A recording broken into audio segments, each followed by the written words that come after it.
সুপ্রিয় দর্শক, পৃথিবী নিউজ সমৃদ্ধির পথে বাংলাদেশ শীর্ষক নিয়মিত আয়োজনের আজকের আলোচনার বিষয় নৌ পরিবহন ব্যবস্থায় নৌযান শ্রমিকের গুরুত্ব।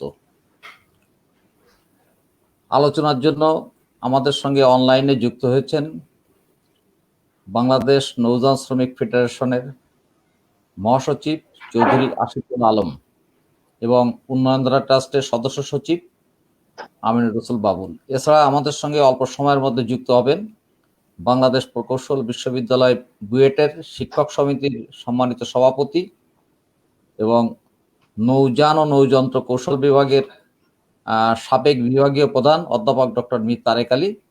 উনি অল্প সময়ের মধ্যে আমাদের সঙ্গে যুক্ত হবেন। তো আলোচনার শুরুতেই আমি শ্রদ্ধা জানাই, আজ 4 আগস্ট 2014 সালের এই দিনে পদ্মার মাওয়ায় লৌহজংয়ের কাছে যাত্রীবাহী লঞ্চ ML পিনাক 6 ডুবিতে ব্যাপক সংখ্যক প্রাণহানি ঘটেছিল। সংশ্লিষ্ট তথ্য মতে লঞ্চটিতে 2 শতাধিক যাত্রী ছিলেন। যে লঞ্চটি ওখানে সলিল সমাধি হয়, এর মধ্যে 64 জনের মরদেহ উদ্ধার করা হয়েছিল। তো সেদিন যারা নিহত হয়েছিলেন, নিখোঁজ হয়েছিলেন, আমি তাদের সবার স্মৃতির প্রতি শ্রদ্ধা জানাই এবং স্বজন আহতদের প্রতি জানাই সমবেদনা। একই সঙ্গে শোকের মাস আগস্টে শ্রদ্ধা জানাই জাতির জনক বঙ্গবন্ধু শেখ মুজিবুর রহমান সহ 75-এর 15 আগস্টের কালো রাতে যারা নির্মমভাবে নিহত হয়েছিলেন তাদের সবার প্রতি এবং তাদের সকলের বিদেহী আত্মার শান্তি কামনা করি। তো আমি আলোচনা শুরু করতে চাই চৌধুরী আশিকুল আলমকে দিয়ে। আশিক ভাই, আপনি দীর্ঘদিন যাবৎ বাংলাদেশের নৌ পরিবহন সেক্টরের যারা মূল চালিকা শক্তি অর্থাৎ শ্রমিক, তাদের সফল নেতৃত্ব দিয়ে আসছেন। আমি সফল কথাটি এ কারণেই বললাম যে নানা ঘাত প্রতিঘাত চড়াই উত্তরায়ের মধ্যেও অন্তত নৌযান শ্রমিকদের বেসিক ক্যারেক্টারের মূল জায়গাটি এখনো অপরিবর্তিত রাখতে আপনি সক্ষম হয়েছেন। আমি এই অর্থেই সফল নেতৃত্ব বলতে চাচ্ছি। অন্যান্য সেক্টরে যেমন কালো টাকার ছড়াছড়ি, পেশি শক্তির দাপট, অস্ত্রবাজি, এইগুলো অন্তত নৌ পরিবহন সেক্টরে দৃশ্যত চোখে পড়ে না। আমি এই অর্থেই আপনার নেতৃত্ব বা আপনাদের নেতৃত্বকে আমি সফল বললাম। তো আপনি বলেন, নৌযান শ্রমিকরা এক কথায় কেমন আছেন?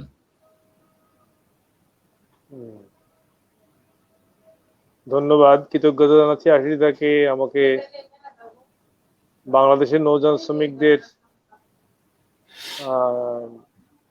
প্রতিনিধি হিসেবে বক্তব্য দেওয়ার সুযোগ করে দেওয়ার জন্য। সাথে আমি রসুল ভাইকে ধন্যবাদ জানাই। হয়তো অনেকদিন দেখা হয় না, একজন ইতিবাচক মানুষ যিনি সবসময় এই সেক্টরের জন্য তার যে অবদান, সে অবদান তিনি নীরবেই রেখে চলেছেন। সরবে আছেন, কিন্তু আসলে সরব বলতে আমাদের দেশে যা বোঝায় সেই অর্থে সরব না, প্রকৃতার্থেই সরব আছেন, কিন্তু নিবেদনটা এই রিটার্ন পাওয়ার জন্য না, আসলে দেওয়ার জন্য। এই জন্যই আমি নীরব বললাম।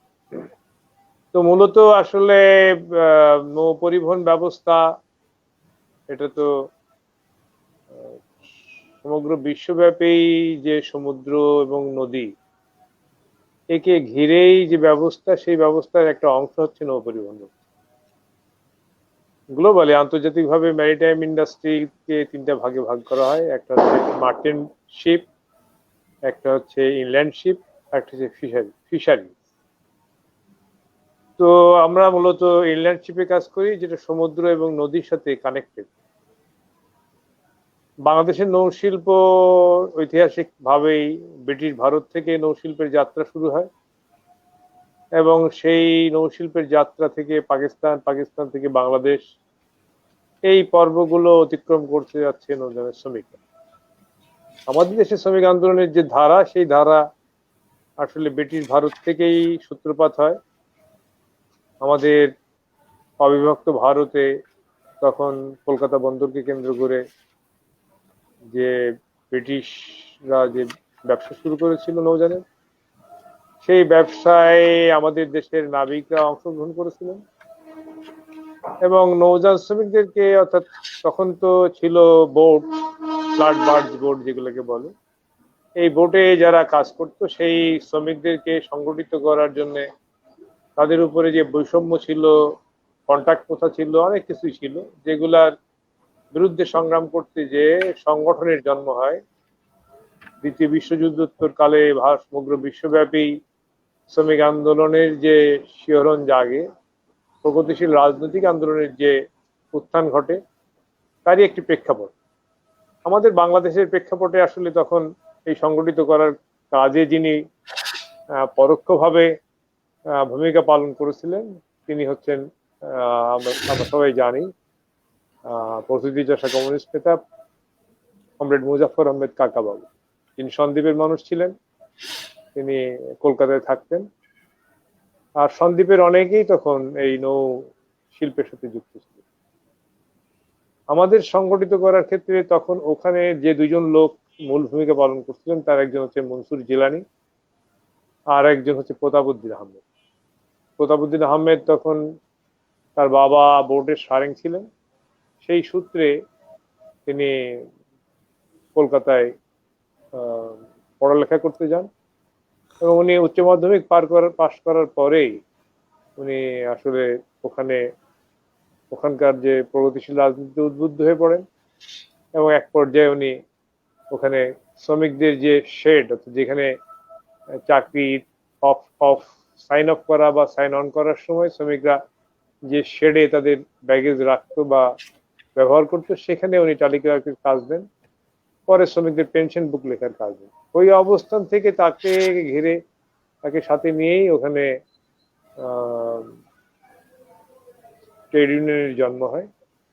এরপরে বাংলাদেশে, অর্থাৎ তদানীন্তন পাকিস্তানে যখন ট্রেড ইউনিয়ন শুরু হয়, তখন শ্রমিকরা অবশ্য প্রতাপউদ্দিন আহমেদ বাংলাদেশে পাকিস্তান, তদানীন্তন পূর্ব পাকিস্তানে আসার আগেই শুরু করছিলেন তারা কাজ।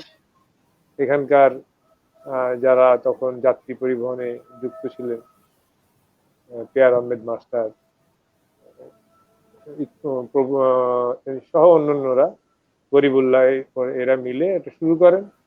লঞ্চ, তখনকার সময়ে তারা লঞ্চ লেবার অ্যাসোসিয়েশনের জন্ম দেন, যা পরবর্তীকালে অনেক চড়াই উতরাই পেরিয়ে বিভিন্ন নৌযানের বিভিন্ন ভাগে বিভিন্ন সংগঠন গড়ে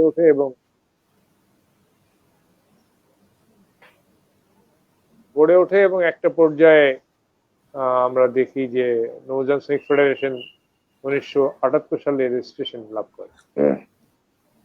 তো এই 1969 সালেই প্রথম পূর্ব পাকিস্তানের শ্রমিকরা আন্দোলনের ভিতর দিয়েই শ্রমিকদের যে দাবি, সেই দাবি প্রতিষ্ঠা করে। এটা হচ্ছে ট্রেড ইউনিয়নের একটা পার্ট। শ্রমিক আন্দোলনের সেই ধারায় যে চেতনার প্রেক্ষিতে এটা তৈরি হয়, সেই চেতনাটা হচ্ছে শ্রমিক শ্রেণী হিসেবে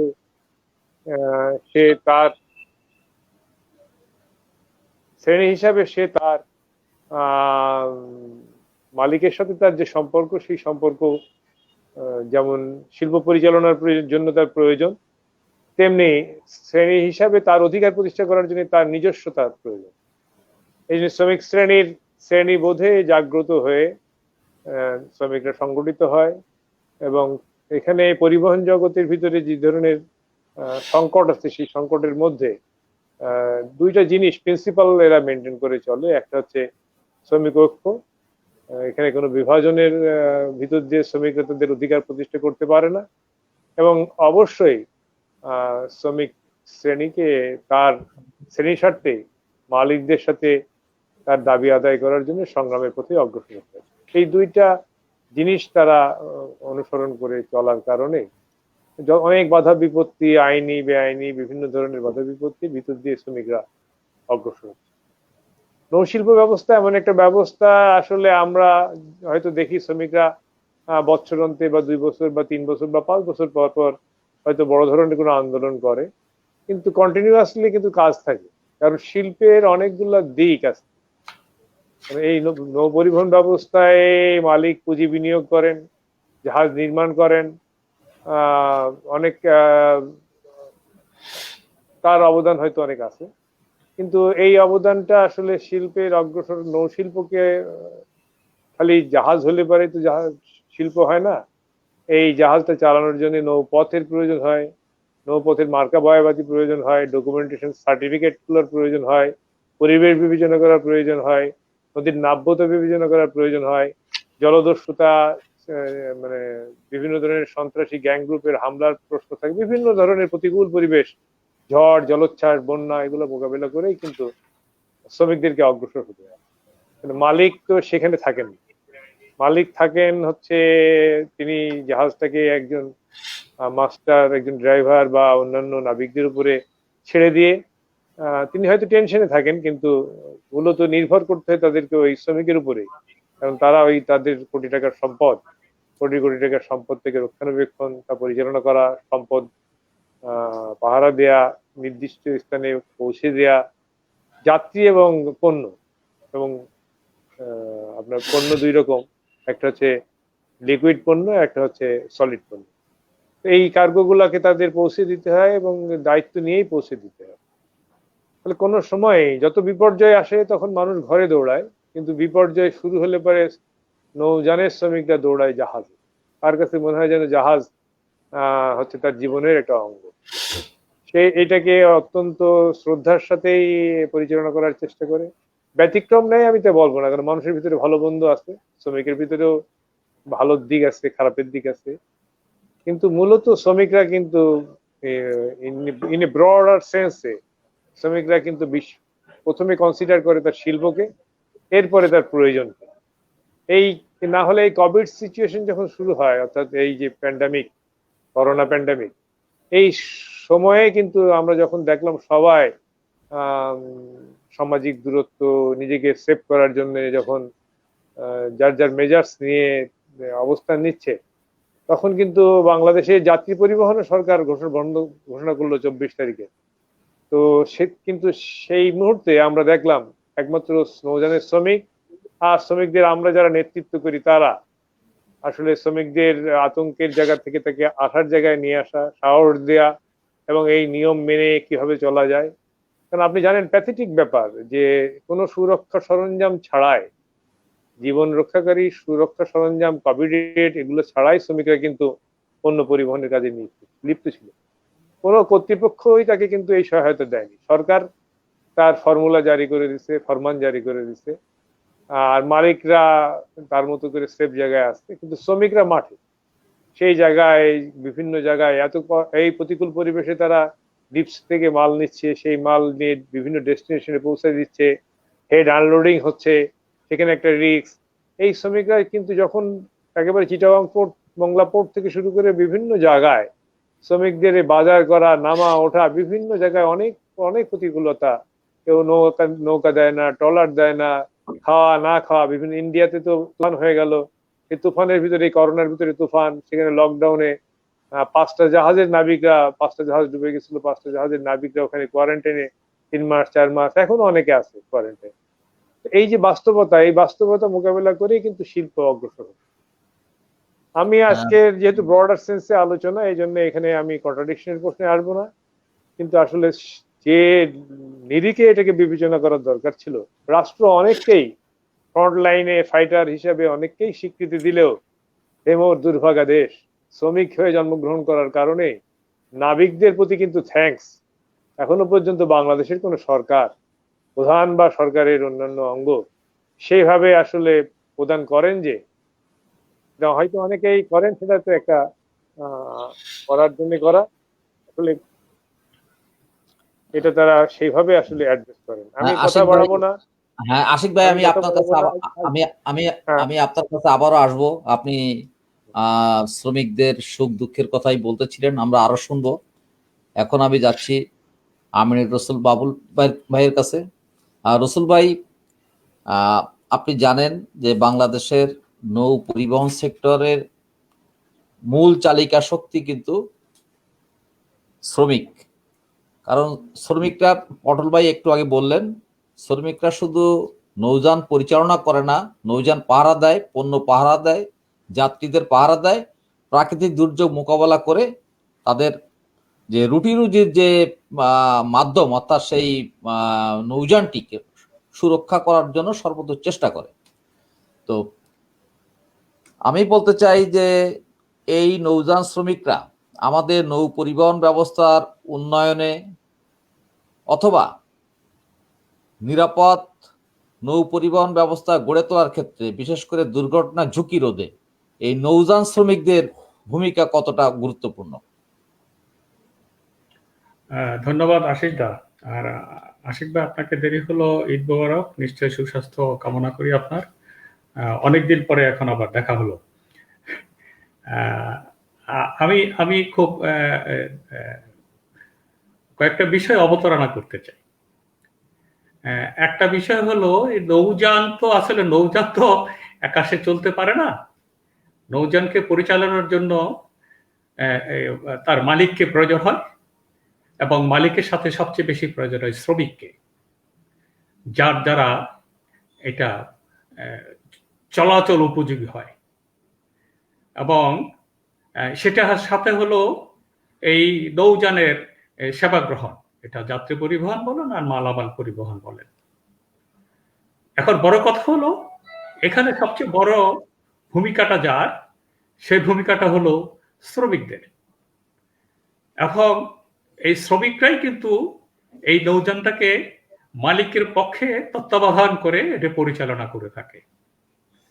আমাদের দেশে না, আন্তর্জাতিকভাবে যদি আমরা বলি, বহিঃসমুদ্রিক বা আভ্যন্তরীণ আমাদের আইল্যান্ডের সমুদ্রগুলি বলি, এরাই কিন্তু এখন পর্যন্ত যোগাযোগের সবচেয়ে বড় যে মাধ্যম, এই নৌযোগাযোগ, এটাকে সুশৃঙ্খলভাবে পরিচালনা করে আসছে। এবং সেই প্রেক্ষিতে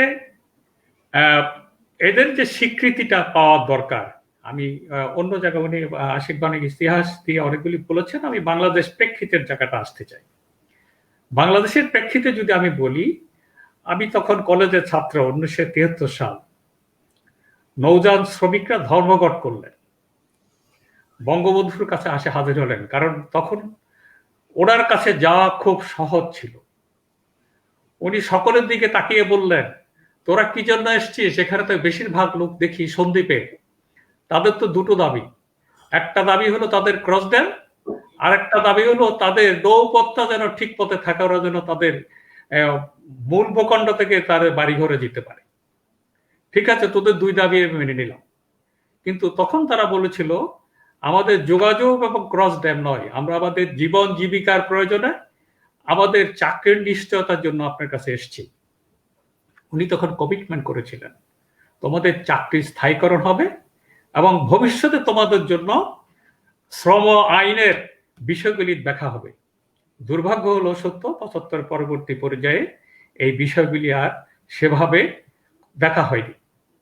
এখন এই যে দেখা হয়নি, না দেখার হওয়ার ফলে আজকে শ্রমিকদের প্রতি যে অন্যায্যতা চলে আসছে, তার পরিপ্রেক্ষিতে আমরা মাঝে মাঝে শ্রমিকদের আন্দোলনগুলো দেখে থাকি। নৌযান শ্রমিকের সাথে সম্পৃক্ততা আবার যেভাবে, সেটা হলো 2013 সালে তারা ধর্মঘট করলেন। ধর্মঘটের ফলে টোটাল সিস্টেমটা অচল হয়ে গেল। মালিক পক্ষ, শ্রমিক পক্ষ, রাষ্ট্র, সব পক্ষই বসলেন, তাদের দাবিগুলি দাবি আকারে প্রকাশ করা হলো এবং বলল যে এটা মানা হবে। আমরা দেখলাম, কিন্তু যেই বিষয়গুলি এখানে আনার কথা ছিল, সেই জিনিসগুলি দাবিতে পরিণত হলেও সেটা বাস্তবায়ন হয়নি। তারা বাধ্য হলেন আবার আন্দোলনে যেতে। 2016 সালে একটা চুক্তি হলো, সম্ভবত আশিক ভাই এটা ক্লিয়ার করতে পারবেন, যে 5 বছরে তাদের বেতন স্কেল ঘোষণা করা হবে, তাদের 14 দফা দাবির মধ্যে সবগুলি পূরণ করা হবে, তাদের খাদ্য ভাতা দেওয়া হবে, এই বিষয়গুলি আলোচনা এসেছিল। কিন্তু অদ্ভুত ব্যাপার হলো, নিয়োগপত্র এবং খাবারের ভাতার যে বিষয়গুলি আলোচনা হয়েছে, কিছু কিছু পূরণ করা হলো, বাকিগুলি পূরণ করা হয়নি। অথচ এই নৌযানের সমস্ত দায়িত্বভারটা কিন্তু এই শ্রমিকরাই নিয়ে পরিচালনা করতে আসছে। মুনাফার পুরো ভাগটাই মালিকরা নিয়ে যান, কিন্তু শ্রমিকের অভুক্ততা রয়ে যায়, তার জীবন জীবিকা এবং তার পরিবার পরিজনকে তাকে অভুক্ত থাকতে হয়। এই যে অভুক্ত থাকতে হয়, বাধ্য হয়ে তাদেরকে 2019 সালে আবার আন্দোলনে যেতে হয়। এই আন্দোলনে যেতে হয় এই কারণে, কারণ যে চুক্তিটা হয়েছিল, সে চুক্তি শেষের বছর, এবং কিন্তু 11 দফার দাবি তাদের, সে দাবি পুরোটাই মানা হয়নি। এখন এখানে এই আলোচনার প্রেক্ষিতে যখন তারা আন্দোলনের সংগ্রামে যান, কয়েকটা বিষয় সেখানে অবতারণা হয়। আমি যেহেতু এই আন্দোলনের সাথে আমি খুব ক্লোজলি মনিটর করেছিলাম, তখন যখন মন্ত্রী মহোদয়ের সাথে বসা হয়, মন্ত্রী মহোদয় কিন্তু তাদেরকে বললেন বিষয়গুলো আমরা দেখব, কিন্তু একটি জটিলতা আছে। জটিলতা কি? কারণ না, ওনাদের যে দাবির মধ্যে প্রথম কিন্তু ওনাদের ভাতার বিষয়গুলি ওনারা বলেন নাই। ওরা বলছে যে কি, যে নৌযান পরিচালনার জন্য পরিপাটি হয়, দুর্ঘটনা ঘটে, এটা চালানো খুব কঠিন। অতএব এই জায়গাটাই নিরাপত্তার খাতিরে, নৌযান নিরাপত্তার খাতিরে এটা দেখা দরকার। এটা কিন্তু এটা মালিক পক্ষের এবং যারা সেবা গ্রহণ করে তাদের পক্ষে বলেছে। দ্বিতীয়ত যেটা বলেছে, নৌ ডাকাতি হয়, এই নিরাপত্তার প্রয়োজন আছে, এবং নিরাপত্তা তাদের জন্য, শুধু তাদের নয়, নৌযান এবং সেবা গ্রহণকারী, সেখানে আরেকটি পক্ষ। তৃতীয় পক্ষ বলেছে আমাদের বেতন ভাতা থেকে শুরু করে সুযোগ সুবিধাগুলি। এখন এই ত্রিপক্ষীয় বিষয়গুলি দেখতে গিয়ে দেখা গেল নৌযান শ্রমিকদের, ওরা বলছে আমাদের একটা প্রশিক্ষণ এগুলি দেওয়ার দরকার আছে, কারণ যে আন্দোলনগুলি ঘটতেছে, আন্দোলনের প্রেক্ষিতে আমরা এটা দরকার। এখন যখন মজুরির কথা বলা হলো, তখন মন্ত্রী মহোদয় বললেন এটা নিয়ে শ্রম মন্ত্রণালয়ের সাথে আমরা কথা বলবো, শ্রম মন্ত্রণালয় কি বলে। এখন যখন বলে নৌপথে যা ডাকাতি হয়, এটা কি হবে, দেখি আমরা স্বরাষ্ট্র মন্ত্রণালয়ের সাথে কথা বলবো। এবং সবচেয়ে বড় কথা হলো নৌ ড্রেজিং এর কথা যখন বললো, যে বললো যে ঠিক আছে, ড্রেজিং তো শুরু হয়েছে, আস্তে আস্তে গাবখালী থেকে শুরু করলাম, বাকিগুলি দেখা হবে। এই যে দেখেন, এই যে তিনটা বিষয়ের সমন্বয়হীনতার কারণে নৌ শ্রমিকরা তাদের যে দাবিগুলি, সেটা দাবিগুলি বাস্তবায়ন করতে পারেনি। মাঝখান দিয়ে আপনার সংশ্লিষ্ট মালিক পক্ষ তাদের সুযোগগুলি সদ্ব্যবহার করে ফেলেছে। এখন আমি এই একটা জায়গায় অবতারণা করে এটা আশিক ভাইকে পরিপূর্ণতা করার জন্য বলবো, কারণ এই দাবির এখন সর্বশেষ অবস্থানটা কি। আমরা যেহেতু মানুষের জীবন জীবিকা এবং অধিকার নিয়ে কথা বলি, সেহেতু আমি মনে করি যে এই মালিক পক্ষ যেই ইনকাম আয় করে থাকে, যে আয়ের যে অংশ বিশেষ, সেটার মধ্যে তাদের বেতন ভাতা, তাদের মহার্ঘ ভাতা, তাদের সুযোগ সুবিধা, এবং সবচেয়ে বড় কথা হলো তার নিয়োগপত্র। একজন শ্রমিক যখন নিয়োগপত্র না থাকেন, তাকে যে কোনো মুহূর্তে বিতাড়িত করে দিতে পারে, এবং বিতাড়িত করলে সে কোনো আনের আশ্রয় দিতে পারে না। এটা একটা বিষয় আছে। এবং যদি কখনো দুর্ঘটনা ঘটে, কারণ একটি যান যখন পরিপূর্ণভাবে তাদের তত্ত্বাবধানে থাকে, নানান ধরনের দুর্ঘটনা হয়ে থাকে। আমি জানি না ওনাদের দাবিগুলিতে সেটা পরিলক্ষিত হয়নি। এই দুর্ঘটনার পরে তাদের কোনো বীমার আওতায় অথবা কোনো ক্ষতিপূরণের কথাগুলি বলা হয়নি। এবং লঞ্চ যখন দুর্ঘটনা ঘটে, তখন আমরা কিন্তু যারা নৌ নিরাপত্তার সাথে যারা মানুষের কথা বলে থাকি, সেখানে আমরা শ্রমিকদের কথাও বলে থাকি। আমরা এই জিনিসটা আশিক ভাই থেকে বলবো, কখনো দুর্ঘটনা যদি ঘটে থাকে, সেও যেন তার ক্ষতিপূরণটা পেতে পারে, এই দাবিটা আপনাদের সংবেশিত করা উচিত।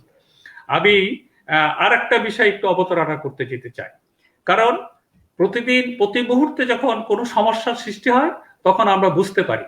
এবারকার যখন করোনা সৃষ্টি হলো, অদ্ভুত ব্যাপার হলো, মালিক পক্ষ তারা আয় করেছেন গত 50 বছর, আমি স্বাধীনতার পর থেকে বলছি, কিন্তু করোনার এই তিন মাসের মধ্যে দেখা গেল শ্রমিকদের প্রতি তারা কোনো দৃষ্টি দিলেন না। শুধুমাত্র শ্রমিক সংগঠন তারা তাদের শ্রমিক ভাইদের জন্য পাশে দাঁড়িয়েছে। অসম্ভব দুঃখজনক ঘটনা এটা।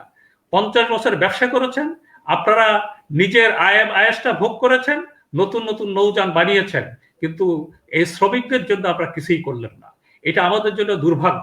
এবং এই বিষয়টা এই জন্য অবতারণা করলাম, কারণ এই বিষয়গুলি যাদের দেখার কথা ছিল তারা কিন্তু দেখেনি। আমরা যদি একটু বলি যে সমুদ্র পরিবহন অধিদপ্তর, তারা যেরকম অনেকগুলি দায়ী দায়িত্বের মধ্যে তাদের থাকার কথা, তাদের সাথে কিন্তু নৌযানের নাবিক, শ্রমিক এবং এদের তত্ত্বাবধান এবং এদের প্রতি দৃষ্টি দেওয়ার কথা, কিন্তু সমুদ্র পরিবহন অধিদপ্তরকে দেখলাম পরিপূর্ণভাবে এই ব্যাপারে নিশ্চুপ ছিলেন। এই যে করোনাকালীন সময়ের তাদের অবস্থানটা, সেটাকে আমরা যদি একটু পিছনে ফিরে তাকাই, আমরা এক সময়টা জানেন এমবি নাসরিন দুর্ঘটনার পরে আমরা যে জোরালো আন্দোলনের ফলে নৌমন্ত্রী পার্লামেন্টে বলতে বাধ্য হয়েছিলেন যে কোনো দুর্ঘটনার পর এই সমস্যার সমাধান করার জন্য আমরা সরকারি পক্ষ থেকে একটি কমিটি তৈরি করেছি। সেই কমিটিতে কারা? সরকারের পক্ষ, মালিক পক্ষ, শ্রমিক পক্ষ এবং যারা দুর্ঘটনা ছিলেন সেই পক্ষকে নিয়ে কমিটি গঠন করা হয়েছিল এবং এই কমিটির একটি সুপারিশমালা তৈরি করে দেওয়া হয়েছিল। সেই সুপারিশমালাগুলির মধ্যে শ্রমিকদের নিরাপত্তার কথা বলা হয়েছে, শ্রমিকদের আয় উন্নতির কথা বলা হয়েছে। সবচেয়ে মজার ঘটনা হলো আজকে সেই 17 বছরে সেই কমিটি একবারও বসেনি। আমরা বহুবার চেষ্টা করেছি, আমরা এই জায়গাটা ব্যর্থ হয়েছি বলবো।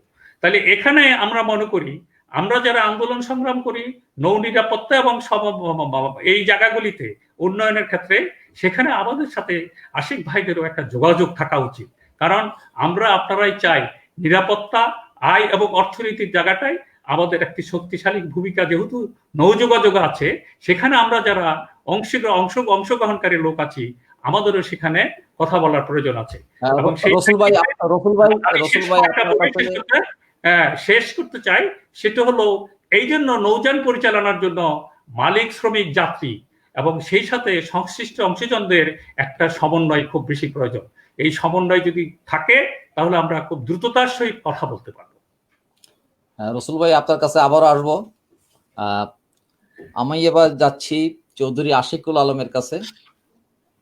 বিভিন্ন সময় নৌযান দুর্ঘটনার পর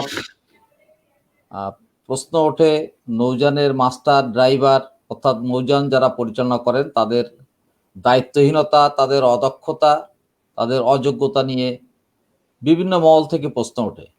আবার আপনাদের পক্ষ থেকে দীর্ঘদিন যাবৎ অভিযোগ করা হচ্ছে যারা ইনল্যান্ড মাস্টারশিপ এবং ড্রাইভারশিপ পরীক্ষা দেন এবং ওই পরীক্ষায় উত্তীর্ণ হয়ে সনদ পাওয়ার ক্ষেত্রে তাদেরকে নানা রকমের প্রতিবন্ধকতার মুখোমুখি হতে হয়।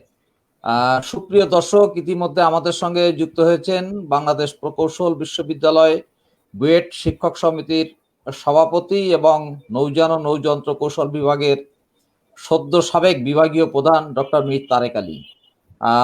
তারেক ভাই, আপনাকে স্বাগত। আমরা ইতিমধ্যে আলোচনা শুরু করেছি এবং চলে গিয়েছি।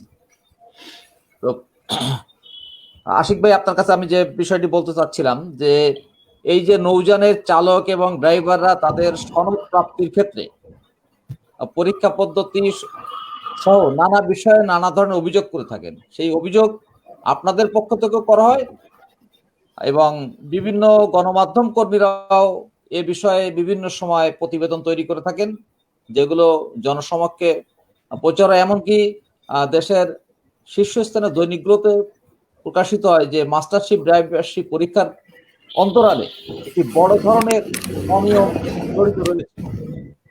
তো এই বিষয়ে আপনি বলবেন, একই সঙ্গে বলবেন নৌ দুর্ঘটনার পর কেন শুধুমাত্র জাহাজের মাস্টার ড্রাইভারদের দায়ী করা হয়, তাদের দায়িত্ব কতটুকু? আজ পিনাক ট্র্যাজেডি দিবস, পিনাক ডুবির ঘটনায় তো আমি সাদা চোখে মাস্টার ড্রাইভারের তেমন কোনো দোষ দেখি না, বরঞ্চ ওই তদন্ত রিপোর্ট আমি আজও খুব ব্যর্থহীনভাবে বলি ওই তদন্ত প্রতিবেদনটি ছিল পক্ষপাত দুষ্ট। কারণ ও মাওয়া-ঘাটে দায়িত্বে যেসব কর্মকর্তা ছিলেন, একজন কর্মকর্তা ছিলেন সমন্বয়কের দায়িত্বে, তাকে তদন্ত কমিটিতে কোথাও কোনো অভিযুক্ত করা হয়নি। আবার যিনি 30 বছর আগে ওই লঞ্চটি নকশা অনুমোদন করেছিলেন, তাদেরকে টেনে এনে অভিযুক্ত তালিকায় নাম লেখানো হয়েছে। এই যে একটি প্রক্রিয়া, এর মধ্য দিয়ে প্রকৃত অপরাধীরা কিন্তু সবসময় ধরা ছোঁয়ার বাইরে চলে যায়। এ বিষয়ে চৌধুরী আশিকুল আলম, আপনি আপনার মতামত তুলে ধরুন। ধন্যবাদ। বিশেষত আমি বুয়েটের তারেক সাহেবকে ধন্যবাদ জানাচ্ছি।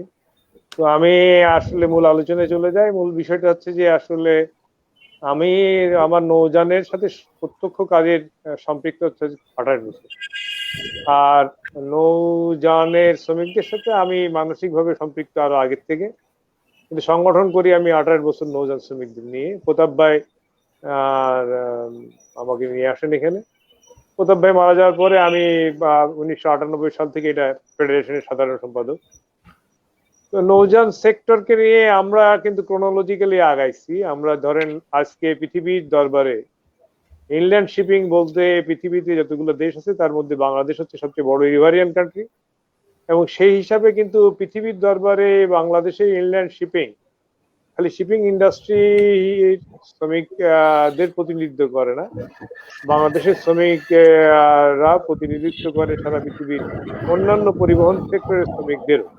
তাহলে আমরা কিন্তু এখানে সমন্বিত, অনেক মত পথের লোক আছেন, কিন্তু আমরা এটাকে সমন্বিত। এই ইনল্যান্ড শিপিং এর ক্ষেত্রে আমরা কিন্তু ইনল্যান্ড শিপিং এর ইন্টারন্যাশনাল স্ট্যান্ডার্ড, একটা ইউনিক স্ট্যান্ডার্ড করার জন্য কিন্তু গ্লোবাল ভয়েস আমরা রেজ করছি, এবং সর্বশেষ অগ্রগতি হচ্ছে এটাই যে ম্যারিটাইম কনভেনশনের সাথে রিলেটেড হয়ে ইনল্যান্ড শিপিং কে যাতে একটা মানে তার যে অধিকার বা শিপিং ইন্ডাস্ট্রিতে তার যে আইডেন্টিটি সেটাকে স্পষ্ট করার জন্য গ্লোবাল অ্যাকসেপ্টেন্স এটা তৈরি হয়েছে।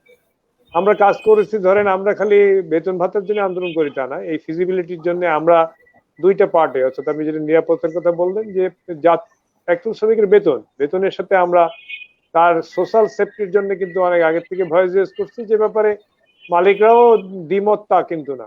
কিন্তু আশ্চর্যজনক ব্যাপার হচ্ছে যে আমরা যখন বলেছি যে আসলে একটা আমাদের যেহেতু প্রভিডেন্ট ফান্ড নাই প্রাইভেট সেক্টরে, আগে যেটা চালু হয়েছিল এক সময় বিভিন্ন সেক্টরে, নৌযানে হয়নি, এই প্রভিডেন্ট ফান্ড যেহেতু নাই, আমরা কন্ট্রিবিউটরি প্রভিডেন্ট ফান্ড অথবা ওয়েলফেয়ার ফান্ড যে কোনো একটা ফান্ড আমরা গঠন করতে পারি। কন্ট্রিবিউটরি বলেছি, কিন্তু আমরা কিন্তু বলি নাই মালিককে একাই টাকা দিতে হবে।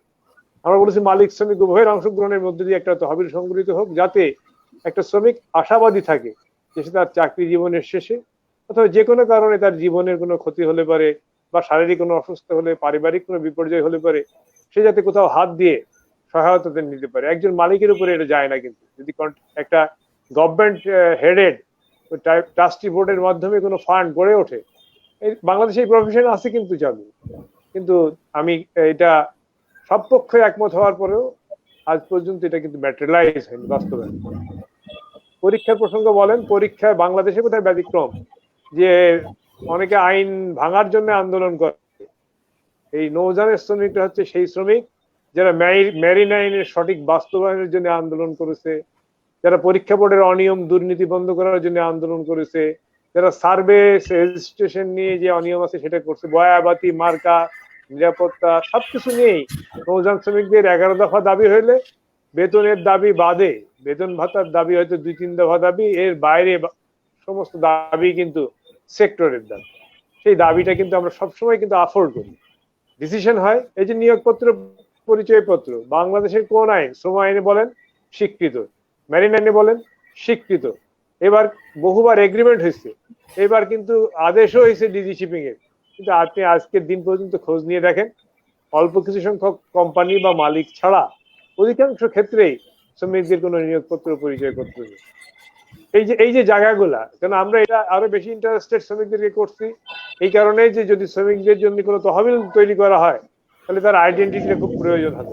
মাস্টারের ড্রাইভারের সার্টিফিকেট ছাড়া আর তো কারো আইডেন্টিফিকেশন নাই। তাহলে বাংলাদেশের নাবিক সংখ্যা কত আমাকে জিজ্ঞেস করলে আমি বলতে পারবো, আমি তো শ্রমিকের সংগঠন করি। এই যে গ্যাপ, এই গ্যাপটা দূর করার জন্য কিন্তু আমরা সবসময় ভয় জিজ্ঞেস করতেছি।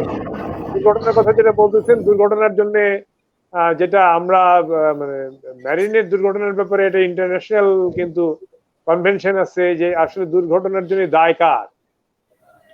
দুর্ঘটনার জন্য দায় হচ্ছে যিনি এটা পরিচালনা করেন সেই মাস্টার বা নাবিকদের যেমন দায়, তেমনি দায় হচ্ছে ওই জাহাজটা যিনি বিনির্মাণ করেন ওই মালিকের, জাহাজটা যারা পারমিশন দেন তাদের, যে পথে এই নৌযানটা চলে সেই পথে। ফলে এই অনেকগুলা কন্ডিশন কিন্তু এখানে কাজ করে, তার মধ্যে প্রাকৃতিক দুর্যোগ অন্যান্য ইত্যাদি আছে। এই যে কাজ করে প্রত্যেকটা দুর্ঘটনা দেখবেন, আমার মনে আছে আমি নাসরিন লঞ্চ দুর্ঘটনা হলে পারে, দুর্ঘটনায় আমাদের একজন মাস্টার যারা এই নৌপথের নিরাপত্তার জন্য সোচ্চার একজন মাস্টার, সন্দীপের জসিম মাস্টার আমাদের নেতা ছিলেন, উনি ওই ওখানে মারা যান। কিভাবে মারা গেছিলেন? উনি কিন্তু সাঁতার জানতেন। উনি জাহাজ থেকে ওই সময় পরিস্থিতি পরিবেশ বিপর্যয়কর, জাহাজ ডুবে যাচ্ছে দেখে উনি নদীতে ঝাঁপ দিচ্ছেন। ঝাঁপ দিয়ে পড়ার পর ওনার হঠাৎ খেয়াল হয়েছে যে ওনার মালিক জাহাজে আছে, সে সাঁতার জানে না। উনি আবার ফিরে জাহাজে উঠে জাহাজে উঠে মালিক তার না জানা মালিককে নিয়ে নামতে যেয়ে কিন্তু দুইজনেরই শরীর সমাজ হয়েছে। এই যে ঘটনা, আমি অনেক অনেক প্যান্ডামিক অর্থাৎ প্রাকৃতিক দুর্যোগের সময় হুইলের উপরে সুকানির জীবন গেছে, এরকম ঘটনাও কিন্তু বাংলাদেশে আছে। হ্যাঁ, শ্রমিকরা কিন্তু চৌধুরী আশিক ভাই, আপনার কাছে আরেকবার আসার চেষ্টা আমি এই করব। নৌপথে শেষ করি ভাই। জি জি জি জি নৌপথের জি নিরাপত্তার জন্য আমি নৌপথের সার্বিক উন্নয়ন, শ্রমিকের সিকিউরিটি বলেন, সেফটি বলেন, জাহাজের সেফটি সিকিউরিটি বলেন, নৌপথের সেফটি সিকিউরিটি বলেন, প্যান্ডামিকের সময় কিন্তু আমি একটা জিনিস লক্ষ্য করি। আপনি যে ডিজি শিপিং কে সবসময় আমি গালাগালি করি বা বিআইডব্লিউটি কে আমি দোষারোপ করি, কিন্তু এই সময় ডিজি শিপিং এর ডিজি এবং বিআইডব্লিউটি এর চেয়ারম্যান বা অফিস, আমরা কিন্তু যখনই নক করেছি তখন তাদের যে টেকনিক্যাল সাপোর্ট সেটা তারা প্রোভাইড করার চেষ্টা করেছে, যদিও লিমিটেড। এটা আমাদের সমস্ত সমস্যার সমাধান করে না, কিন্তু এই সিনসারিটিটা তারা দেখাইছেন।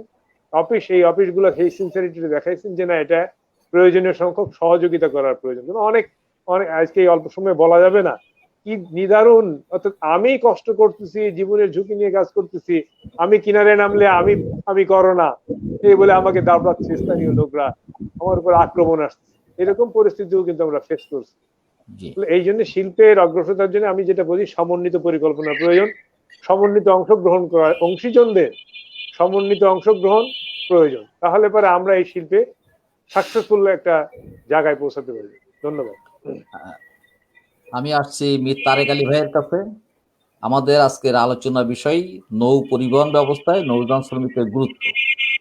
তো আপনার কাছে আমি জানতে চাই যে নৌযান শ্রমিকদের অধিকার নিশ্চিত না করে নৌ পরিবহন ব্যবস্থার উন্নয়ন বা এই শিল্পের প্রসার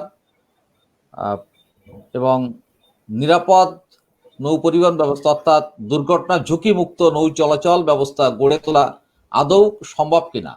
আর সেক্ষেত্রে আপনার সঙ্গে একই সঙ্গে আরেকটি প্রশ্ন, যে দুর্ঘটনা ঘটলেই একেবারে আমরা ঢালাওভাবে মাস্টার ড্রাইভারকে দায়ী করি, এইটা কেন করি, বা এভাবে ঢালাওভাবে দায়ী করাটা আদৌ যুক্তিসঙ্গত? প্রফেসর মীর তারেক আলী। জি, ধন্যবাদ আশিসদা। আজকের অনুষ্ঠানের সম্মানিত আলোচকবৃন্দ, তাদেরকে আমি ধন্যবাদ জানাচ্ছি, এবং যারা এই অনুষ্ঠানটি দেখছেন ফেসবুক এবং অন্যান্য মিডিয়াতে, তাদেরকেও ধন্যবাদ জানাচ্ছি। নৌযানে আমাদের দেশে নৌযানে কেন দুর্ঘটনা ঘটে আর কি, তো এই কারণটা জানার জন্য আসলে বিশেষজ্ঞ হওয়ার দরকার নেই, কারণ আমরা সবাই জানি কিছু কারণ এর মধ্যে চলে আসে। তো আমি এই প্রসঙ্গে একটা গল্প প্রায় বলি আর কি। সেই গল্পটার নাম হচ্ছে প্যারাসিটামল ট্রিটমেন্ট। অর্থাৎ গল্পটা হচ্ছে এরকম যে এক ভদ্রলোকের ধরা যাক তার বয়স 30 বছর, তার জ্বর এসেছে। তো আমরা নর্মালি জ্বর আসলে যেটা করি যে আমরা প্যারাসিটামল খাই, বড় ডাক্তারের কাছে যাই না, কারণ জ্বর তো সামান্য জিনিস। তো দেখা গেল যে 3-4 দিন পর প্যারাসিটামল খাওয়ার পর তার জ্বর সেরে গেছে। আবার কিছুদিন পর তার আবার জ্বর আসলো, তখন আবার সেই একই অবস্থায় সে প্যারাসিটামল খেলো, জ্বর ভালো হয়ে গেল। এইভাবে কয়েকবার যখন তার জ্বর আসলো, তখন তার মনে একটা সন্দেহ দানা বাঁধলো যে তার অসুখটা আসলে জ্বর না, অন্য কোনো অসুখ। সেটার আসলে সিমটমটা হচ্ছে জ্বর। তো সেই হিসেবে সে বড় ডাক্তারের কাছে গেল, বিশেষজ্ঞের কাছে গেল, উনি তার অসুখটা ধরলেন এবং তার ট্রিটমেন্ট হলো এবং সে ভালো হয়ে গেল। আমাদের নৌক্ষেত্রে যে প্রায় যে দুর্ঘটনা ঘটে, সেখানে আমরা যেটা করছি আর কি, সেই প্যারাসিটামল ট্রিটমেন্টের মতো, যে আমরা নৌযানের দুর্ঘটনার পেছনে যে কারণ, সেই কারণ অনুসন্ধানের জন্য আমরা বিশেষজ্ঞ বা এই ব্যাপারে যারা অভিজ্ঞ, সেই দিকে আমরা খুব একটা যাই না। আমরা বরাবরই যেটা চেষ্টা করি, একটা তদন্ত কমিটি করে যে সিমটমটাকে আমরা দূর করার চেষ্টা করি। কিন্তু এইভাবে কিন্তু আসলে আমার দুর্ঘটনার পেছনে যে মূল কারণ, সেই কারণ কিন্তু সবসময় হাইলাইটেড হচ্ছে না। তো এই প্রসঙ্গে আমি যেটা বলবো যে বিশ্বের অন্যান্য দেশে আপনি যদি দেখেন, সেখানে এই নৌ পরিবহন ব্যবস্থাকে দুর্ঘটনামুক্ত বা ঝুঁকিমুক্ত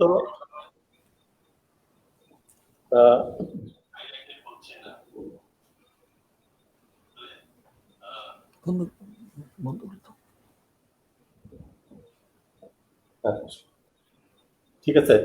আচ্ছা, আহ, আমাদের অন্যান্য দেশে যেটা আমরা দেখি আর কি, সেটা হলো যে তাদের আহ, নৌযানের দুর্ঘটনার ব্যাপারে তাদের কিন্তু আলাদা ইন্ডিপেন্ডেন্ট বডি আছে। আমাদের এখানে যখন একটা দুর্ঘটনা ঘটে, যেমন কিছুদিন আগে হলো আপনার মর্নিং বার্ড দুর্ঘটনা, সেখানে একটা তদন্ত কমিটি হয় এবং সেই 7 বা 8 সদস্যের, সেখানে তাদের একাধিক বিশেষজ্ঞকেও রাখা হয় এবং সেখানে যে টিওয়ার্ডটা থাকে, টিওয়ার্ড থাকে 3টা। একটা থাকে হচ্ছে যে দায়ী ব্যক্তি বা সংস্থাকে শনাক্ত করা বা চিহ্নিত করা। দ্বিতীয়টি হচ্ছে যে এই ঘটনার পেছনে যে কারণ সেটাকে বের করা, এবং তৃতীয় যে কারণটি সেটা হচ্ছে যে এই দুর্ঘটনা প্রতিরোধের জন্য সুপারিশ দেয়া। কিন্তু আমরা বিদেশে যেটা দেখি, তারা হচ্ছে সেকেন্ড এবং থার্ড, অর্থাৎ কি কারণে দুর্ঘটনা ঘটছে এবং এটা কিভাবে প্রতিরোধ করা যাবে, এর জন্য কিন্তু আলাদা ইন্ডিপেন্ডেন্ট বডি থাকে। তারা কিন্তু দুর্ঘটনার জন্য দায়ীকে এই জিনিসটা কিন্তু তাদের দেখার তাদের মানে টিওআর এর মধ্যে থাকে না, এটার জন্য হয়তো আলাদা ডিপার্টমেন্টের কমিটি থাকে, তারা হয়তো সেটা দেখে। তো আমাদের এখানে এখন যেটা দরকার সেটা হচ্ছে এই ব্যাপারটাকে আলাদা করা, এবং এই ব্যাপারে আমাদের এবারের যে তদন্ত কমিটি আছে সেখানে একটা সুপারিশ এসেছে যে আমাদের বুয়েটে যেমন অ্যাক্সিডেন্ট রিসার্চ ইনস্টিটিউট আছে, যারা সারা বছর বিভিন্ন ধরনের অ্যাক্সিডেন্ট, এখানে অবশ্য মূলত সড়কের যে দুর্ঘটনা সেটা নিয়ে তারা কাজ করে। তো এবারে সুপারিশ এসেছে যে আমাদের নৌ দুর্ঘটনার ব্যাপারে আমাদের নৌ দুর্ঘটনা রিসার্চ সেন্টার বা ইনস্টিটিউট করা যায় কিনা।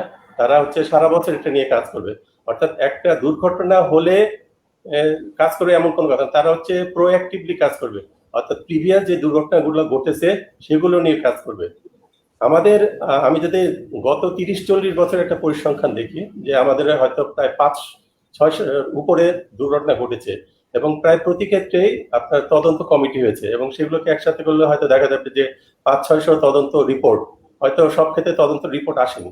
এবং তাদের যদি সুপারিশগুলো আপনি দেখেন, সেখানে কিন্তু অনেকগুলো সুপারিশ হচ্ছে কমন সুপারিশ, এবং আমরা যেটা বলি যে সুপারিশের যে বাস্তবায়ন, সেই বাস্তবায়ন করতে হলে সেই যে সুপারিশগুলো এসেছে এগুলো আসলে প্রায়োরিটি করা দরকার। সেই তারেক ভাই প্রায়োরিটি করে আপনি তখন তারেক ভাই আমরা তো মর্নিং বার্ডের তদন্ত রিপোর্টও পাই নাই, আমরা তো শুধুমাত্র সুপারিশ পেয়েছি। তো দুর্ঘটনার জন্য কারা দায়ী, দুর্ঘটনার কারণ, এগুলো তো এখন জনগণকে অন্ধকারে রাখা হয়েছে। আমরা কি বুঝবো তাহলে প্রকৃত অপরাধীদের আড়াল করা হচ্ছে? আচ্ছা, না আমি বলছি যে আমাদের লাস্ট যেটা হলো মর্নিং বার্ড 2015 সালে হলো হচ্ছে মোস্তফা, এবং 2014 সালে আজকের দিনে পিনাক 6, এবং এই 3টা নৌযানের কিন্তু একটা সিমিলারিটি আছে। এই 3টা নৌযানই হচ্ছে আপনার সাঙ্কেন ডেক নৌযান, এবং এই 3 তদন্ত কমিটিতে কিন্তু বলা হয়েছে, রিপোর্টে বলা হয়েছে যে এই ধরনের নৌযান ঝুঁকিপূর্ণ এবং এদের চলাচল মানে বন্ধ করার জন্য কিন্তু 3টাতেই সুপারিশ এসেছে। কিন্তু 2014 সালে পরে এটা হলো 2020, আমরা এখনো কিন্তু এই ছোট আকারের যে সাঙ্কেন ডেক নৌযান এগুলো বন্ধর ব্যাপারে কিন্তু সেরকম উদ্যোগ দেখিনি। সেখানে বলা হয়েছে যে এই ছোট নৌযানগুলোকে ঝুঁকিপূর্ণ যে রুট আছে সেখান থেকে উঠিয়ে নিতে হবে এবং সেখানে অপেক্ষিত বড় আকারের নৌযান দিতে হবে। এখন সমস্যা যেটা হলো যে এই ছোট আকারের যে নৌযান সে যে রুটে চলে, যেমন মর্নিং বার্ডের ক্ষেত্রে যে মুন্সিগঞ্জ থেকে আমাদের সদরঘাট, এখানে যে টাইমটা লাগে সেটা 1 থেকে 1.5 ঘন্টা, এবং এখানে নৌযান যেহেতু ছোট, নৌযানের ট্রিপ টাইমও কম। এখানে একটা জিনিস চলে আসে যে ঠিক আছে, এখানে যে নৌযানের তার যে নিরাপত্তার ব্যাপারে যেই পরিমাণ গুরুত্ব দেওয়ার কথা সেইটা অনেকটা কিন্তু সেইভাবে দেয়া হয় না, যে অনেকটা যে ছোট নৌযান অল্প সময় লাগে সেজন্য সেইভাবে গুরুত্ব দেওয়ার মানে হচ্ছে না।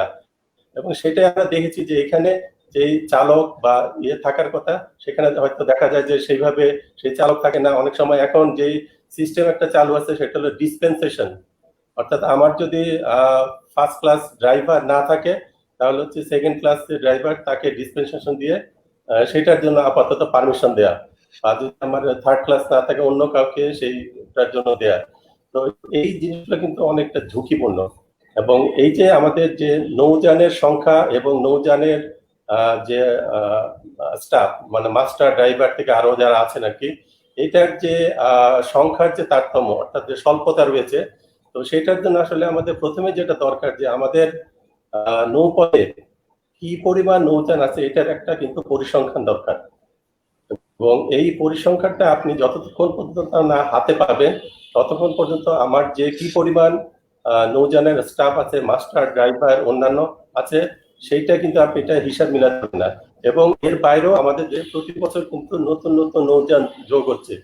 তো আমার বর্তমানে আমাদের নৌযান শ্রমিকের বা মাস্টার ড্রাইভারদের কি পরিমাণ গ্যাপ রয়েছে চাহিদার, সেটা বের করা, ভবিষ্যতে কি পরিমাণ লাগবে, এবং আমাদের যে বিভিন্ন ইনস্টিটিউট রয়েছে নৌযান চালকদের প্রশিক্ষণের জন্য, সেইখান থেকে আমাদের যে পরিমাণ দরকার মার্কেটে, সেইটা ঠিক মতো মিট আপ হচ্ছে কিনা, যদি না হয়ে থাকে তাহলে সেটার জন্য আমাদের আসলে ভবিষ্যতে কি কি ব্যবস্থা নিতে হবে, সেই পুরো ব্যাপারটা জানার জন্য কিন্তু এই পরিসংখ্যানটা খুবই দরকারি। এরপরে আমি আসি যে আমাদের যে কোনো মানে নৌ পরিবহন ব্যবস্থায় আমার আশিক ভাই যেটা বললেন যে একটা হচ্ছে আমাদের নৌযান একটা বড় ফ্যাক্টর। নৌযানের ডিজাইন, নৌযানের নির্মাণ, এটা অবশ্যই ঠিক মতো হতে হবে। নৌযানের যে চালক, তার যে লাইসেন্স, সেটা ঠিক মতো আছে কিনা, সেটা একটা ফ্যাক্টর। আমার নৌযানের যে আপনার বলা হয় যে সার্ভে রেজিস্ট্রেশন, একটা জিনিস বারবার হাইলাইটেড হয় না, সেটা হলো যে নৌযানকে যে সার্ভের কথা বলা হয়, নৌযানে কিন্তু অনেক ধরনের সার্ভে আছে। আমরা বারবারই যেটা বলি সেটা হলো যে ইয়ারলি যে সার্ভে, ইয়ারলি সার্ভের বাইরেও কিন্তু আরো অনেকগুলো সার্ভে আছে। যে ইয়ারলি সার্ভে যেটা করা হয়, নৌযানটা তখন পানির মধ্যে থাকে, নৌযানের তলার যে কি অবস্থা এটা আপনি কিন্তু জানছেন না। এটা জানার জন্য আপনাকে প্রতি 2-3 বছর পর পর এটাকে ডকিং সার্ভে করার কথা, কিন্তু সেটা কিন্তু ঠিক মতো হয় না।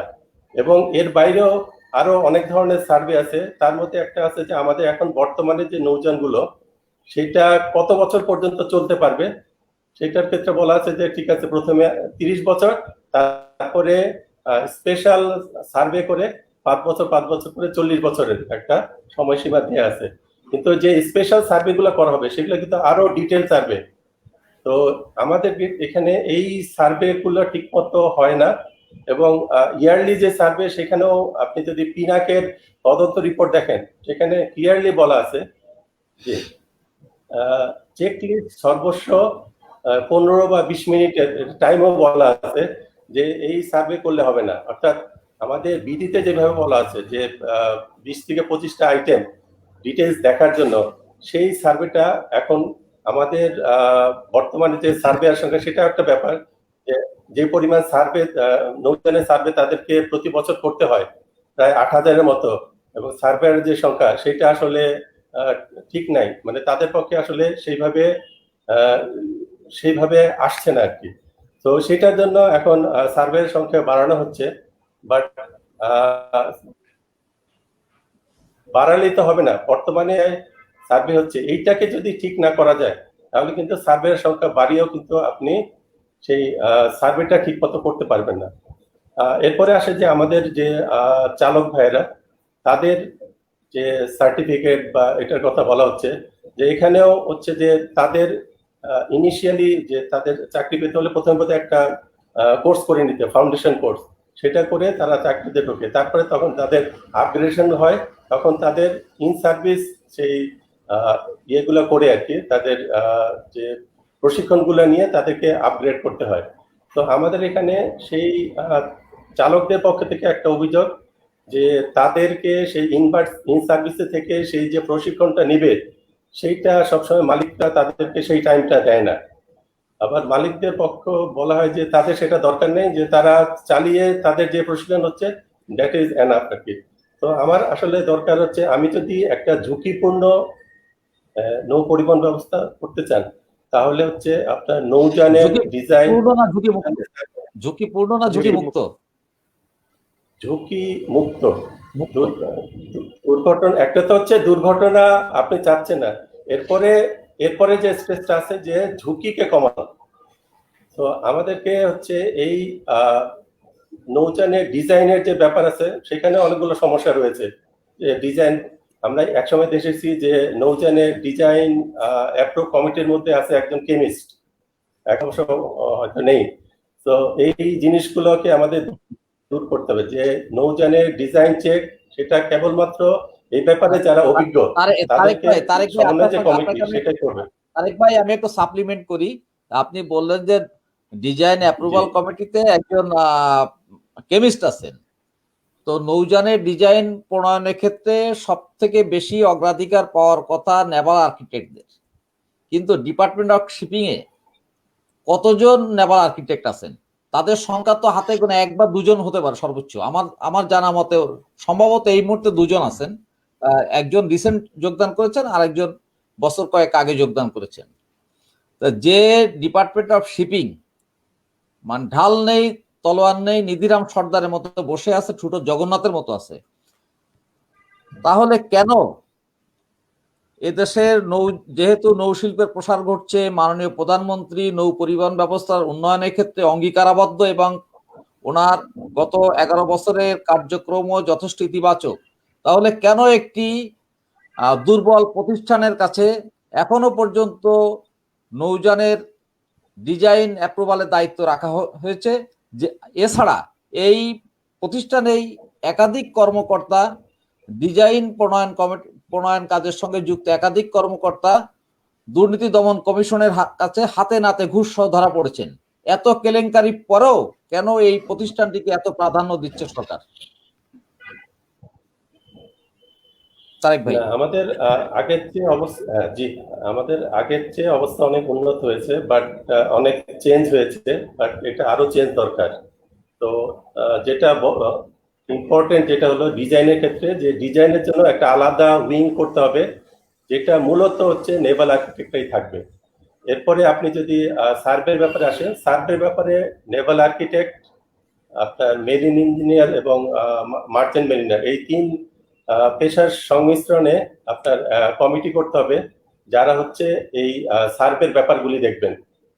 এবং এরপরে আসা যাক যে আমাদের যখনই নৌযানের দুর্ঘটনা ঘটে, তখন একটা নৌযান যখন ধরা যাক যে এটা যাত্রীবাহী হোক বা মালবাহী যেটাই হোক না কেন, এই মনে করেন যে সদরঘাট থেকে একটা নৌযান ছাড়লো, যাত্রীবাহী নৌযান, তো সেই ক্ষেত্রে ওইখানে যে বিআইডব্লিউটি এর যে লোক থাকার কথা, মানে যে কর্মকর্তা থাকার কথা, যিনি হচ্ছেন ভয়েস ডিক্লারেশন দেয়, আমরা দেখি যে প্রায় দুর্ঘটনার ক্ষেত্রে দেখা যায় যে ওনাদেরকে সেই জায়গায় পাওয়া যায় না। এবং এই ক্ষেত্রে যেটা বলা হয় যে লোক বলের স্বল্পতা। তো আমাদের আরেকটা জিনিস যেটা দরকার, যে আমাদের ডিপার্টমেন্ট অফ শিপিং, বিআইডব্লিউটিএ এবং অন্য যারা আছেন, তাদের যে লোক বলের যে স্বল্পতা, এটা কিন্তু দূর করতে হবে। আপনি যদি নৌ পরিবহন ব্যবস্থাকে উন্নত করতে চান, তাহলে আমাদের এটার সাথে সংশ্লিষ্ট যেই ব্যাপারগুলো আছে সবগুলোকে আপনাকে দেখতে হবে। আমাদের যে বিভিন্ন জায়গায় যে কিছুদিন আগে মর্নিং বার্ডে যে দুর্ঘটনা ঘটলো, সদরঘাটের মতো একটা জায়গায়, সেখানে আপনার একদিকে হচ্ছে বিভিন্ন ডকইয়ার্ড গড়ে উঠেছে। আমার মূল যে চ্যানেলটা, সেখানে হচ্ছে জাহাজগুলো যে রাখবে, নৌযানগুলো যে রাখবে, সেখানে কিন্তু সেরকম কোনো সিস্টেম মতো নাই।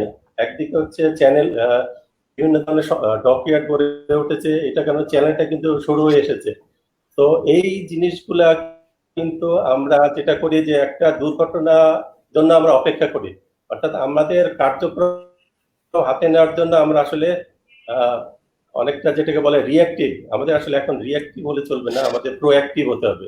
এবং সেই প্রোঅ্যাক্টিভের জন্য আমি যেটা বলছি যে আমাদের প্রিভিয়াস যে দুর্ঘটনার যে তদন্ত কমিটির সুপারিশগুলো এসেছে, সেই সুপারিশগুলো আপনি যদি একটা খুব শক্তিশালী কমিটি, আপনার সব ধরনের আমাদের লোকজন থাকবে এখানে বিভিন্ন সেটা দিয়ে যদি এটাকে একটা প্রায়োরিটাইজ করেন, যে আমি ঠিক আছে আমার যে সুপারিশগুলো এসেছে, আমি আগামী 1 বছরে বা আগামী 5 বছরের মধ্যে এগুলোর বাস্তবায়ন চাই, 10 বছরে এটা চাই, তাহলে দেখবেন যে আমাদের এই সেক্টরের যে সমস্যাগুলো আছে, এটা কিন্তু অনেকটা দূর হয়ে যাবে। আমি এই প্রসঙ্গে আরেকটা জিনিস বলতে চাই, সেটা হলো যে জি, বলেন। বাংলাদেশ কিন্তু একটা শিপ বিল্ডিং নেশন। অর্থাৎ আমরা কিন্তু বাইরে থেকে আমাদের এখানে আমরা অর্ডার নিচ্ছি গার্মেন্টস এর মতোই, এবং সেই শিপগুলো কিন্তু আমরা অত্যন্ত সক্ষমতার সাথে আন্তর্জাতিক মান বজায় রেখে তৈরি করে কিন্তু এক্সপোর্ট করতে পেরেছি, যদিও সেটার সংখ্যা কম। অর্থাৎ আমাদের আন্তর্জাতিক মানের জাহাজ তৈরি করার সক্ষমতা আছে। তাহলে আমাদের আভ্যন্তরীণ যে নৌপথ, সেখানে যে নৌযানগুলো চলছে, সেখানে আমরা কেন পারবো না? সেটা অবশ্যই আমরা পারবো।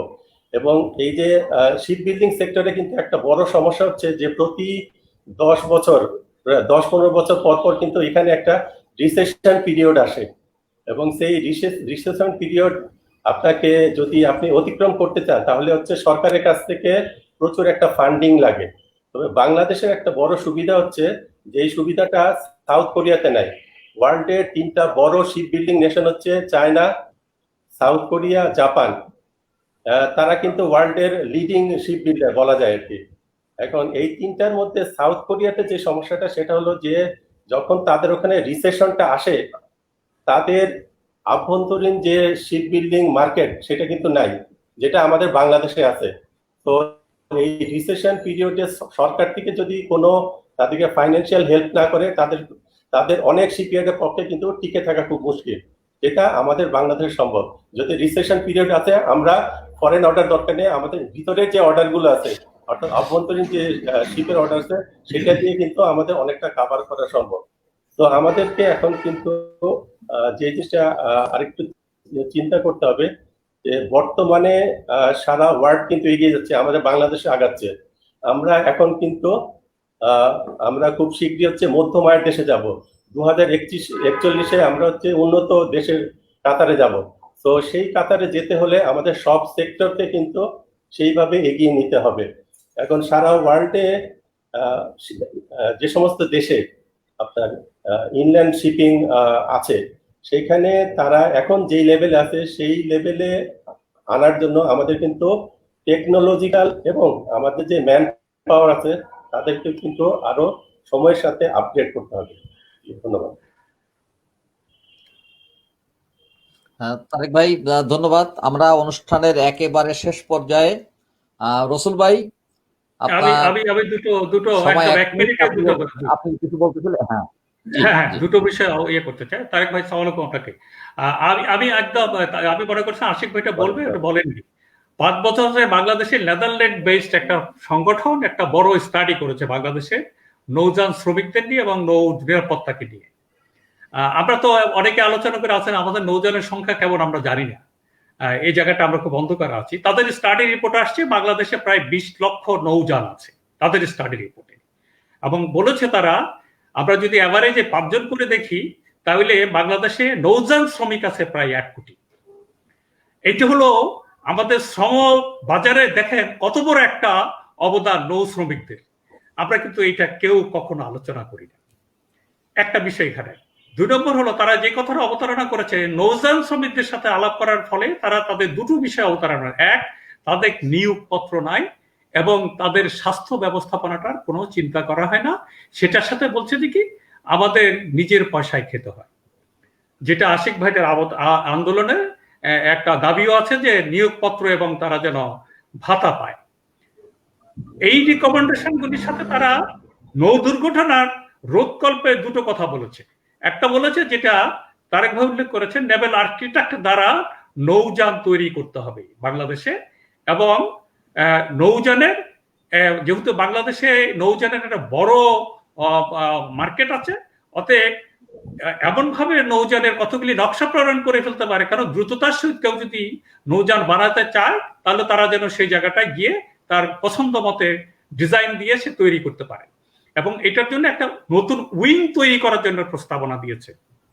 আমি জানি না, আমি আজকে এই গবেষণার সাথে যারা জড়িত ছিলেন তাদের সাথে কথা বলার পরে তারা বলছে রিপোর্ট তো 5 বছর আগে জমা দিয়েছিলাম সরকার এবং তাদের কর্তৃপক্ষের কাছে। আমরা আসলে আমি আর গবেষণার করার কোনো খোঁজ খবর নেইনি। আমি আজকে এই আলোচনাতে বলতে চাই, আশিক ভাই আপনাদেরকে নিয়েই কিন্তু গবেষণা হয়েছিল। আপনাকে আমি 2 বছর আগে জিজ্ঞেস করেছিলাম এই রিপোর্টটা কি অবস্থায় আছে। আমার মনে হয় আপনারা সেই রিপোর্ট নিয়ে সরকারের সাথে পলিসি অ্যাডভোকেসি করেন, আমরা আপনাদের সাথে আছি। ধন্যবাদ। চৌধুরী আশিকুল আলম, 1 মিনিট। রসুল ভাই 1 মিনিট বলতে যে 3 মিনিট বলে ফেলেছেন, তো আপনি 2 মিনিটই বলেন। ধন্যবাদ রসুল ভাইকে, যে আসলে আমার যেটা বলার প্রশ্ন উনি বলে ফেলেছেন। খাদ্য ভাতার বার্নিং ইস্যু, যেটা ইন্টারন্যাশনাল স্ট্যান্ডার্ড, বাংলাদেশে অবশ্যই সরকারের 2টা মন্ত্রণালয় অ্যাকসেপ্ট করার পরে এখনো শ্রমিকরা পায়নি, এটা পাবে আমি আশা করতেছি। না পাইলে তো বাংলাদেশের শ্রমিকদের যে কপাল, সেই কপালে যাবে। তবে নিরাপত্তার জন্য আমি প্রথমে বলেছি যে নৌপথের নিরাপত্তাটাকে ইনশিওর করতে গেলে পারে আমাদের প্রকৌশলী বন্ধু বলেছেন যে আসলে আপগ্রেডেশন দরকার। আপগ্রেডেশন কি? সিস্টেমের আপগ্রেডেশন এবং এর সাথে সংশ্লিষ্ট যারা তাদের আপগ্রেডেশন। আসলে সেন্সটাকে মডার্ন সেন্সে আনতে হবে। আমি মডার্ন যুগে যাব আর সেন্সটা ন্যারো হবে, তো এটা হবে না। আমাদের 2টা জিনিস দরকার, সেটা হচ্ছে যে একটা আছে বাংলাদেশে কি পরিমাণ জাহাজ আছে, কি পরিমাণ টেকনিক্যাল হ্যান্ড আছে, এবং তাদেরকে সাপোর্ট করার জন্য কি কি সাপোর্ট দরকার, অর্থাৎ তাদের চিকিৎসা বলেন, খাদ্য বলেন, তাদের সোশ্যাল সিকিউরিটি বলেন, এগুলো অনেক কিছু সার্ভে হয়েছে, অনেক প্রতিষ্ঠানে সার্ভে করেছে, তাদের রিপোর্ট আছে, অনেক ডকুমেন্টারিও আছে। আমি মনে করি আমাদের যদি এই ধরনের সবার বাইরেও যদি আরো পার্টিকুলার ইস্যুতে করা যায়, তাহলে পরে আমরা এগুলা নিয়ে আরো বেশি ফিডব্যাক হয়তো দিতে পারবো, বা যারা গবেষণা করছেন তাদেরকেও এর সাথে আলোচনায় যুক্ত করলে পারে আমরা অনেক সহায়তা হয়তো পাবো। তো আমি কথা বাড়াবো না। আমি যেটা মনে করি যে শ্রমিকরা দক্ষতার সাথে কাজ করুক, তাদের ন্যায্য প্রাপ্যতা পাক, আর জাতি নিরাপদ নৌপথ পাক, এই দায়িত্ব শিল্প মালিকের, শিল্পের সাথে সংশ্লিষ্ট কর্মী, নেতৃত্ব মন্ডলীর এবং সুধী সমাজের। আমরা সবাই সমন্বিতভাবে যদি উদ্যোগ নিই, আর সরকার যদি আসলে প্রকৃতার্থেই মিনিংফুল কিছু করতে চায় বা করতে আগ্রহী হয়, তাহলে আমরা এখনো পজিটিভ এলিমেন্টস, আমাদেরকে সাথে নিয়ে সেই পজিটিভ কার্ডটা তারা সম্পন্ন করতে পারে। সবাইকে ধন্যবাদ। ধন্যবাদ। প্রফেসর মীর তারেক আলী, আপনাকে দিয়ে শেষ করি এবং আপনার কাছে শেষ মুহূর্তে একটি প্রশ্ন, যে আমরা কবে সেই সোনালী অতীতে ফিরে যেতে পারবো যেদিন নৌ পরিবহন ব্যবস্থা আবারও দেশের যোগাযোগ ও পণ্য পরিবহনের প্রধান মাধ্যম হিসেবে রাষ্ট্রীয়ভাবে স্বীকৃত হবে? সেদিন আর কত দূরে, বা আদৌ সম্ভব কিনা? জি, ধন্যবাদ। সম্ভব অসম্ভব পরে আমাদেরকেও চেষ্টা করতে হবে। আমরা যদি সবাই মিলে চেষ্টা করি, তাহলে অবশ্যই আমরা সেই দিকে না হলে সেটা কাছাকাছি পৌঁছতে পারবো। কারণ আপনি বাংলাদেশে যদি জিওগ্রাফিটা দেখেন, যে এখানে আমাদের একটা বিরাট আমাদের দেশের দক্ষিণে একটা বিরাট সাগর রয়েছে, বঙ্গোপসাগর।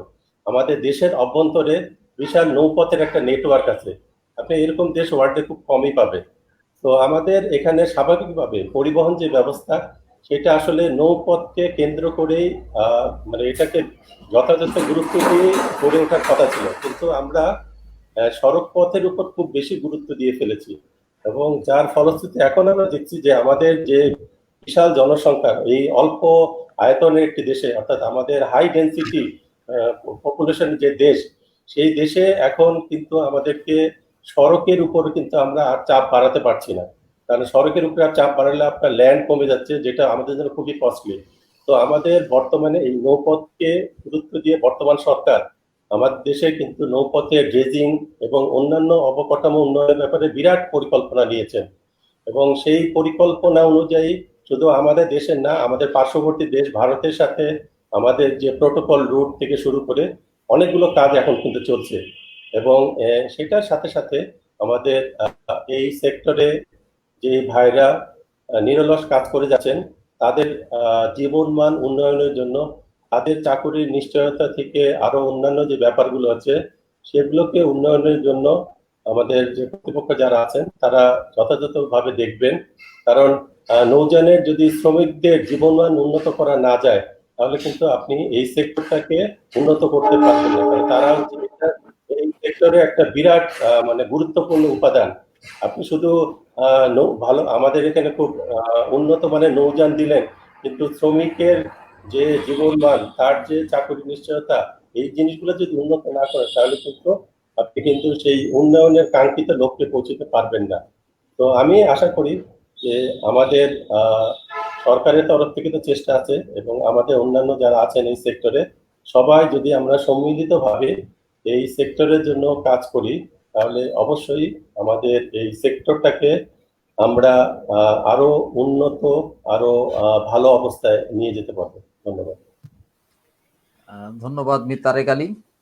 সবার আলোচনার মধ্য দিয়ে একটি কমন কথাই উঠে এসেছে, সেটি হলো শ্রমিকদের, বিশেষ করে নৌযান শ্রমিকদের জীবনমানের উন্নয়ন, তাদের স্বাস্থ্য ও অর্থনৈতিক নিরাপত্তা নিশ্চিতকরণ, নৌপথের নিরাপত্তা নিশ্চিতকরণ সহ তাদের দক্ষতা বৃদ্ধি না করা পর্যন্ত নৌ পরিবহন ব্যবস্থার আশানুরূপ উন্নয়ন ঘটবে না।